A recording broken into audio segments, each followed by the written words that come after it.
I'm going to go back to the same thing. We ranked 50 in our schools for the United States. It's not working, so get rid of it and go to school choice. And make the teachers compete for the students that are coming there. It's going to do two things. You're going to get a better product for a cheaper price, because Allendale County right now is being allocated $18,000 per child. $18,000. That's a Clemson education for an elementary school child. That is not getting an education. The government has no place from the federal level to the state level to tell you how to discipline your child or to tell you how to educate your child. Period. Simple to the fact. It's unconstitutional for the government to do that. That being said, school choice works. It works in different states, and it would work here. What do we have to lose at this point in time? Being ranked last? Because that's where we're at right now.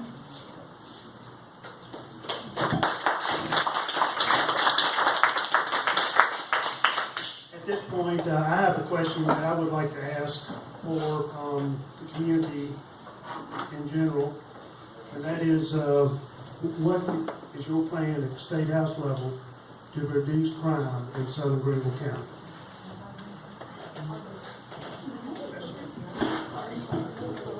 I've got my blood pressure worked up, so I'm like, in a second.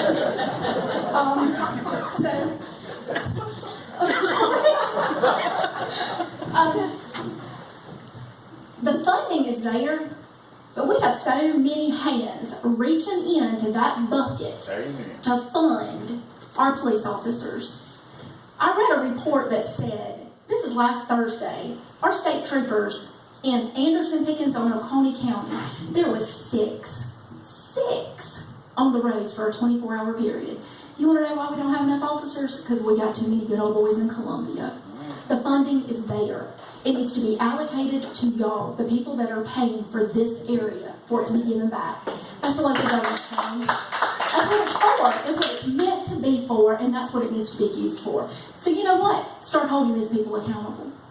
Start holding them accountable from the state level to the county level to the chief of police. Hold them all accountable. They were all voted into those offices. Put them accountable.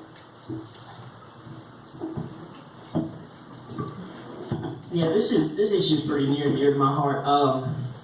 When I was 8 years old, on New Year's Day in 1994, my uncle, my family used to own the Max Saber convenience stores on this one, the one on Fairview Road, and he went in that day just to open up his store, just because it was the only thing that was open that day. And two young men came in there to rob him, and shot him in the head and killed him. And we were going to have our family Christmas dinner that afternoon, and yeah, I never forgot that. It just sticks with you. But the part that I've never been able to get over was the boy that pulled the trigger was out on parole at the time for another crime, for stealing a car. And that destroyed a lot of lives for something that didn't have to happen. The boy shouldn't have been on parole in the first place.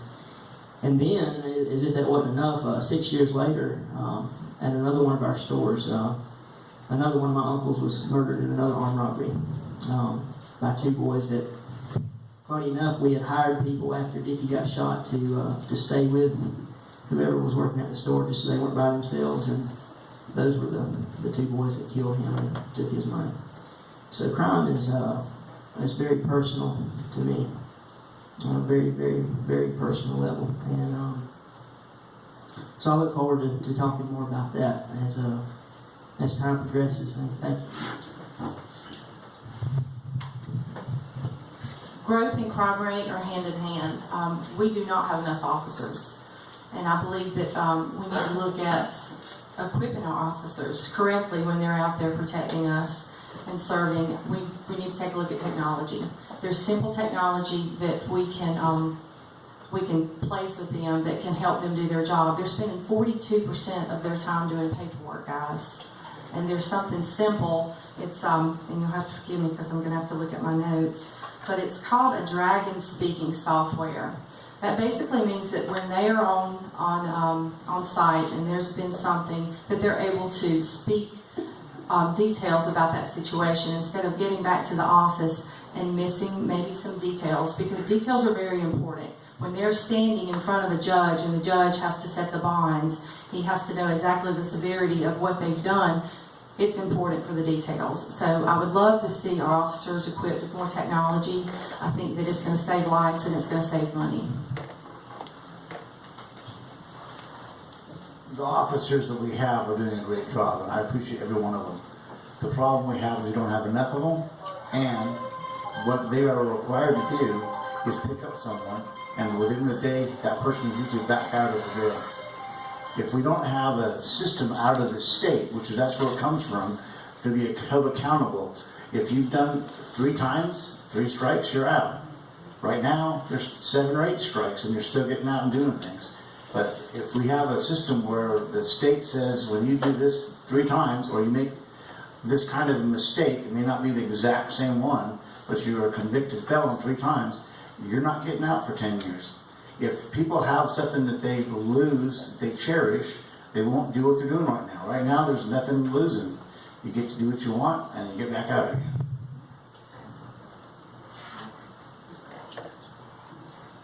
At this point, I would like to recognize Mindy Cecil from Fox 21 News, and Mindy has a question that she would like to ask, and she's going to record this. It'll be on Fox 21 later on, I'm sure. But Mindy, would you ask your question, please? Thank you, sir. If elected, do you plan to continue Representative Bedingfield's efforts to fight opioid abuse, and if so, what would you do?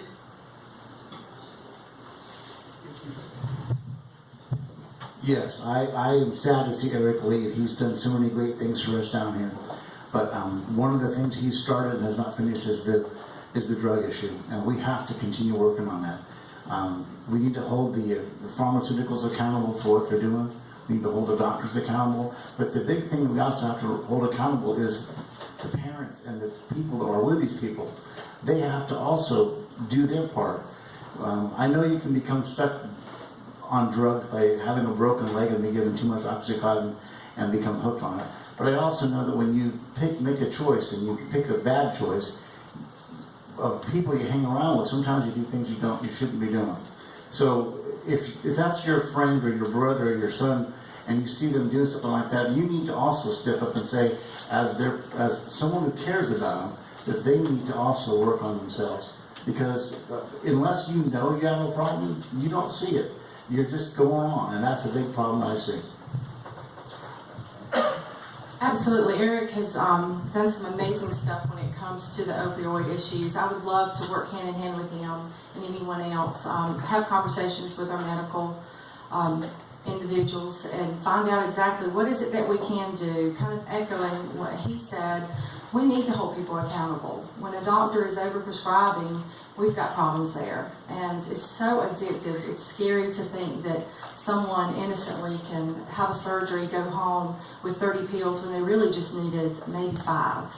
There's studies now proving that you can take Advil and Tylenol at the same time, and it's just as beneficial as it would to take a Lortab. So I like to see that they are researching that. But I think accountability is where we need to start. And then individuals that are selling those drugs on the street, if they're repeat offenders, let's get them off. Why are we giving them chance after chance to get more people addicted to those drugs?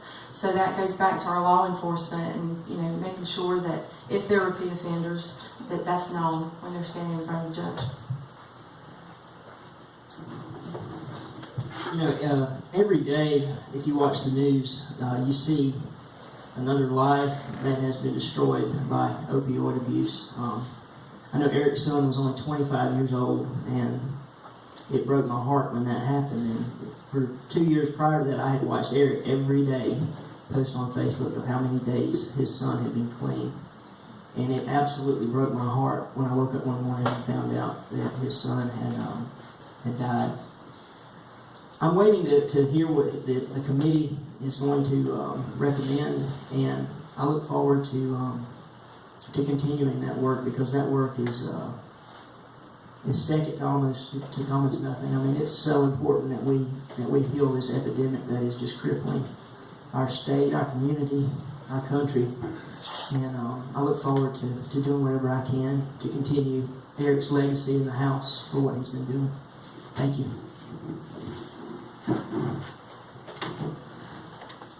I spoke with Eric Friday about this issue of opioids.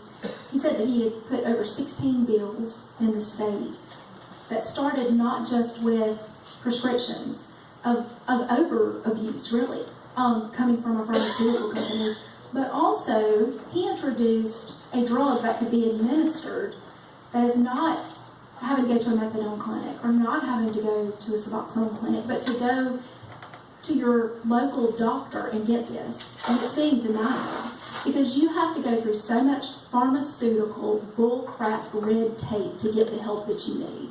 We all know it.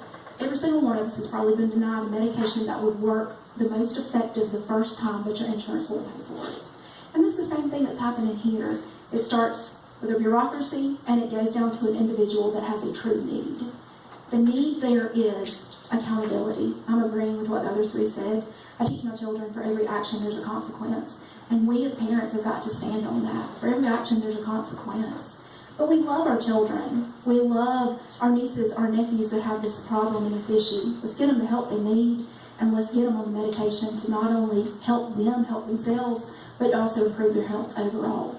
And Eric's not done. And whoever goes into this seat is going to work closely with Eric every day, because that is his heart, and that's what his mission that God's put on his life is to educate, inform. And that's something that someone's going to have to take this job knowing.